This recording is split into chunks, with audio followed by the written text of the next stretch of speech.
കേരള സർക്കാരിന്റെ കോവിഡ്-19 വാർ റൂമിലേക്ക് സ്വാഗതം. മലയാളത്തിനു വേണ്ടി ദയവായി ഒന്നമർത്തുക. ഹിന്ദി കേൾവി. കേരള സർക്കാരിന്റെ കോവിഡ്-19 വാർ റൂമിലേക്ക് സ്വാഗതം. ഹലോ. ഹലോ, നമസ്കാരം. നമസ്കാരം. പറഞ്ഞോളൂ സാർ.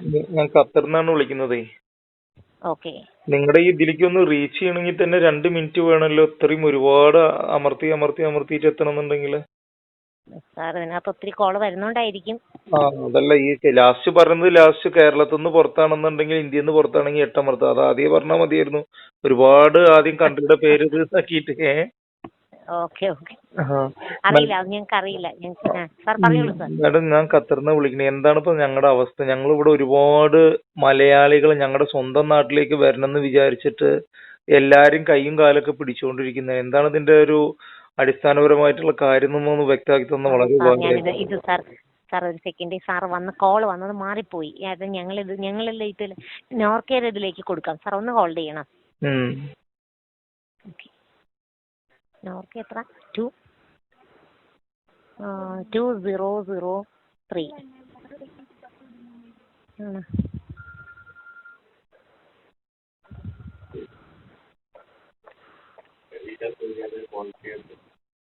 എത്ര 2003 കൊടുക്കാം.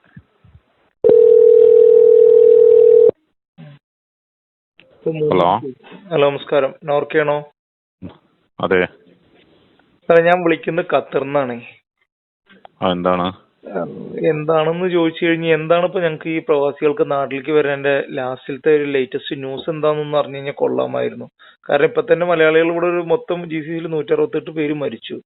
ജോലിയില്ല, റൂമില്ല, അങ്ങനത്തെ വളരെ ഒരുപാട് വിഷമങ്ങൾ അനുഭവിച്ചുകൊണ്ട് പല രീതിയിൽ നിൽക്കുന്ന ആൾക്കാരാണ്. ഞങ്ങളുടെ സ്വന്തം നാട്ടിലേക്ക് വരാൻ വേണ്ടിയിട്ടാണ് ഞങ്ങളിപ്പോ ഇത്രയും കാര്യങ്ങൾ ചെയ്തുകൊണ്ടിരിക്കുന്നത്. എന്നിട്ട് ഇതിന്റെ ഒരു മറുപടി കിട്ടുന്നില്ല. അപ്പൊ ഇതിന്റെ ഒരു കറക്റ്റ് ആയിട്ടുള്ള ഫീച്ചർ പറഞ്ഞു കഴിഞ്ഞാൽ വളരെ സന്തോഷമായിരുന്നു. അവിടുന്ന് എംബസിയിൽ രജിസ്റ്റർ ചെയ്ത് കഴിഞ്ഞാൽ പ്രയോറിറ്റി അനുസരിച്ച് അവിടുന്ന് ഫ്ലൈറ്റ് വിട്ട് ഇവിടെ എത്തിക്കുന്നതിനുള്ള സംവിധാനം ഒരുക്കിയിട്ടുണ്ട്. എന്നൊരുക്കിയിരിക്കുന്നത്? അവിടുന്ന് എല്ലാ രാജ്യത്തു നിന്നും ഫ്ലൈറ്റ് വരികയാണല്ലോ.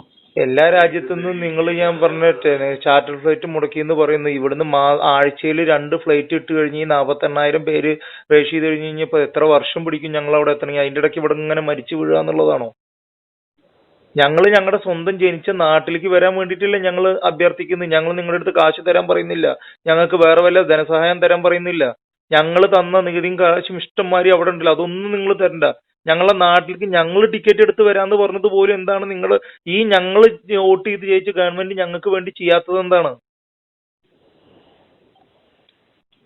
ആരടുത്താ ഞങ്ങൾ സങ്കടം പറയാ? ഞങ്ങൾ ഒരുപാട് മഹാപാവങ്ങൾ ഇവിടെ ഭക്ഷണമില്ല, റൂമില്ല, വളരെ മാനസികമായി വിഷമം അനുഭവിച്ചിരിക്കുന്നുണ്ട്. ഞങ്ങളുടെ ഒക്കെ ഓരോരുത്തരുടെ ആഗ്രഹം എന്താ? ഞങ്ങൾക്ക് മരിക്കാം. ജനിച്ച ഒരിക്കൽ മരിക്കുന്ന എല്ലാവർക്കും അറിയുന്ന കാര്യം. പക്ഷെ ഞങ്ങളുടെ നാട്ടിൽ ഞങ്ങൾക്ക് മരിച്ചോട്ടെ, പ്രശ്നമില്ല. ഞങ്ങളുടെ വീട്ടുകാർക്ക് ഞങ്ങളെ കാണാലോ, അല്ലെങ്കിൽ ഞങ്ങളുടെ മക്കൾക്ക് ഞങ്ങളെ കാണാലോ.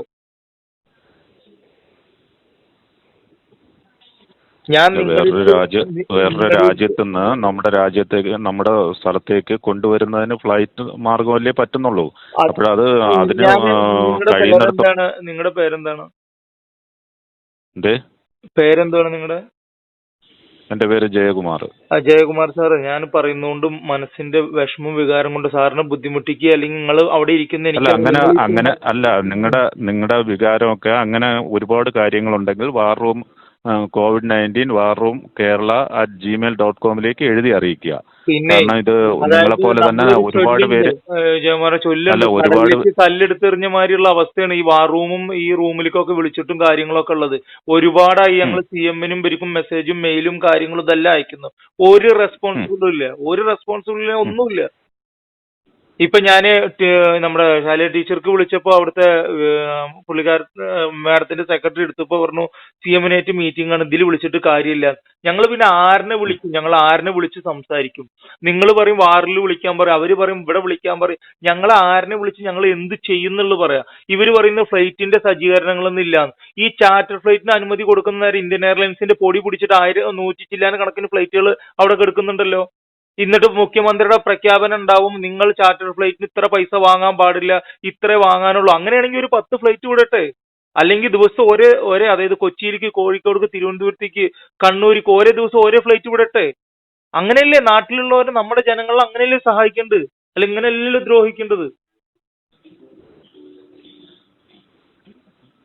ഇത് ഞങ്ങൾ എന്ത് തെറ്റാണ് ചെയ്തതെന്ന് പറ. ഞങ്ങൾ അവിടുന്ന് ഇങ്ങോട്ട് വന്നതോ? നമ്മുടെ നാട്ടിൽ ഈ കേരളം എന്ന് പറയുന്ന സ്ഥലം, അതായത് ഈ കേരളം എന്ന് പറയുന്ന രാജ്യം ഇങ്ങനെ നിൽക്കുന്നത് പ്രവാസികളുടെ പണ്ടുകൊണ്ടാ. പ്രവാസികളാണ് നടുതൂണ് കേരളത്തിന്റെ. ഞങ്ങൾ ദിനം പ്രതി ഇവിടുന്ന് എണ്ണം കുറഞ്ഞുകൊണ്ടിരിക്കുക. ഞങ്ങള് എന്താണ് ഇതിനൊരു പോംവഴി എന്താണെന്ന് പറ. ഇപ്പൊ നിങ്ങൾ തന്നെ പറഞ്ഞു CM ബന്ധപ്പെട്ടു. മറുപടി ഇല്ലേ കുമാരേട്ടാ? മറുപടി തരണ്ടേ? അതാ ഞാൻ പറഞ്ഞ, കടലിലേക്ക് കല്ലെറിഞ്ഞു കഴിഞ്ഞ് കഴിഞ്ഞാൽ എന്തുണ്ടാവും? നമുക്ക് ഇത് എടുക്കാൻ പറ്റില്ലല്ലോ. ഞാൻ ഉദ്യോഗസ്ഥനായ ഞാൻ അപ്പോൾ CM വിളിച്ചിട്ടും അവരുടെ മറുപടിയല്ലേ എനിക്ക് പറഞ്ഞു തരാൻ പറ്റും. അപ്പൊ പിന്നെ ഞാൻ നിങ്ങളെ കുറ്റപ്പെടുത്തല്ല. അപ്പൊ നിങ്ങളെ കുറ്റപ്പെടുത്തല്ല. കുറച്ച് ആധികാരികമായ ഒരാൾ ഈ ഫോൺ എടുക്കാനുള്ള ഒരു സംവിധാനം അവർക്ക് ഇതിന് ഞാൻ ചോദിക്കുന്നതിനുള്ള മറുപടി അവിടെ വിളിച്ചില്ലേ? നിങ്ങൾ മുഖ്യമന്ത്രിയുടെ അവിടെ വിളിച്ചില്ലേ? ആധികാരികമായിട്ടല്ലേ അദ്ദേഹം മറുപടി പറഞ്ഞത്? എവിടെ മുഖ്യമന്ത്രി മറുപടി തന്നിട്ടില്ലല്ലോ. അതാ ഞാൻ ഫോൺ എടുത്താലല്ലേ പറയാൻ പറ്റും. അതാ ഞാൻ പറഞ്ഞത്, ഫോൺ എടുത്താലല്ലേ പറയാൻ പറ്റുള്ളൂ. ഞങ്ങൾ ഒരുപാട് മെയിൽ അയച്ചിട്ടുണ്ട്, ഒരുപാട്. മെയിൽ ബോക്സ് തുറന്നു നോക്കിയില്ല ഫോണില്. പിന്നെ മുഖ്യമന്ത്രിയുടെ പേഴ്സണൽ നമ്പറിൽ ഒരു 500 പ്രാവശ്യം വിളിച്ചിട്ടുണ്ട്. ഈ ഫോൺ എടുക്കണ്ടേ? എന്താണ് ഈ പ്രവാസികള് മുഖ്യമന്ത്രിക്ക് വല്ല ദ്രോഹം ചെയ്തിട്ടുണ്ടോ? നമുക്ക് തരാൻ പറ്റുന്ന ഒരു മറുപടി എത്രയും പെട്ടെന്ന് വേണ്ട നടപടി ചെയ്യുമെന്നാണ് ഇവിടെ നിന്ന് നമുക്ക് തന്നിരിക്കുന്ന അറിയിപ്പ്. ഇനി അത് വേറെ കാര്യം, ഓക്കെ ഫൈൻ, അത് ഞങ്ങൾ അവിടെ നിന്ന് നമുക്ക് ഈ മുഖ്യമന്ത്രി കഴിഞ്ഞ ഔദ്യോഗികമായിട്ട് സംസാരിക്കാൻ പറ്റും. വേറെ വല്ല ഫോൺ മൊബൈൽ നമ്പറും തരാവോ?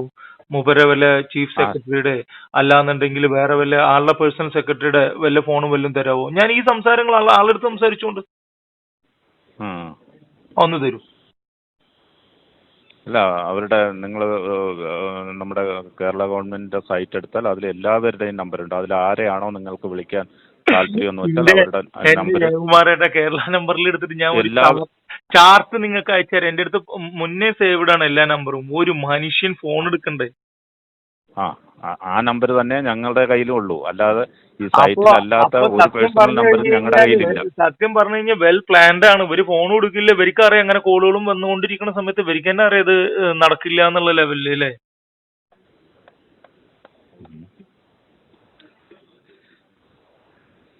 നമുക്ക് എത്രയും പെട്ടെന്ന് കൊണ്ടുവരാനുള്ള നടപടികൾ ചെയ്യും എന്നാണ് അറിയിപ്പ് കിട്ടിയിട്ടുള്ളത്. അതനുസരിച്ച് കാശുള്ളവരൊക്കെ പെട്ടെന്ന് നാട്ടിലേക്ക് എത്തുന്നുണ്ടല്ലോ, ഉന്നതന്മാര്. അവര് സ്വന്തം ഫ്ലൈറ്റും ചാർട്ടറും അതേമാതിരി തന്നെ. ഇപ്പൊ ഞങ്ങള് ഒരു സിമ്പിൾ ആയിട്ട് ഒരു ഇത് പറയാണ്. ഇപ്പൊ നമ്മള് സിനിമയിൽ അഭിനയിക്കാൻ പോയവര് ഇത് ആടുജീവിതം അഭിനയിക്കാൻ പോയവരിനെ കൊടുന്നു, ആടുജീവിതം അനുഭവിക്കുന്നവരിനെ കൊടുന്നിട്ടില്ല. അപ്പൊ അങ്ങനെയുള്ളവരൊക്കെ കൊണ്ടുവരുന്ന അതൊക്കെ കേരള ഗവൺമെന്റ് മുൻകൈ എടുക്കുന്ന എന്ത് കാരണം കൊണ്ടാണ്? കാരണം പൈസയുടെ ബലോ?